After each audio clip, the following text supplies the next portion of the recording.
కేసీఆర్ గారి నాయకత్వంలో ఇవాళ నువ్వు రోజు లేస్తే కూర్చుంటున్న కమాండ్ కంట్రోల్ సెంటర్ కట్టి 10 లక్షల సీసీ కెమెరాలు పెట్టి హైదరాబాద్ లో one of the most safest cities గా తీర్చిదిద్దింది కేసీఆర్ గారి నాయకత్వం మా ప్రభుత్వంలో.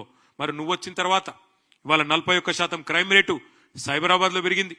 హైదరాబాద్ కమిషనరేట్ పరిధిలో 60% పెరిగింది. నువ్వు వచ్చిన తర్వాత ఇవాళ డే లైట్ మర్డర్లు, డే లైట్ రాబరీలు, పారిశ్రామికవేత్తల తలకు తుపాకులు. ఇది అయిన మాట వాస్తవం కాదా? నీ ప్రభుత్వం ఎంత అధ్వానంగా ఉన్నదో, గన్ కల్చర్ ఇవాళ ఎంత పెరిగిందో నువ్వు వచ్చినాక ఈ విషయంలో చర్చకొస్తావా?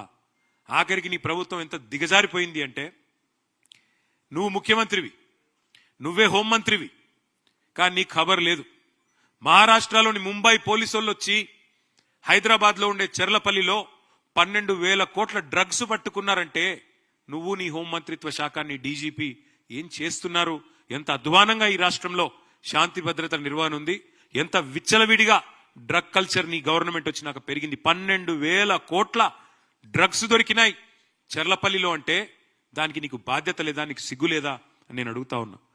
అదే హైదరాబాద్ 10 ఏళ్ల బీఆర్ఎస్ పాలనలో ఎట్లా సేఫ్ సిటీగా మారింది, నువ్వు ఎట్లా క్రైమ్ సిటీగా మార్చినామో తేల్చుకుందాం. చర్చ ఎప్పుడు పెడతావో పెట్టు. చెత్త సిటీగా ఎవరు చేసినారు, ఇప్పుడు చెత్త ఎవరిది, సత్తా ఎవరిదో తేల్చుకుందాం. చర్చకు రా.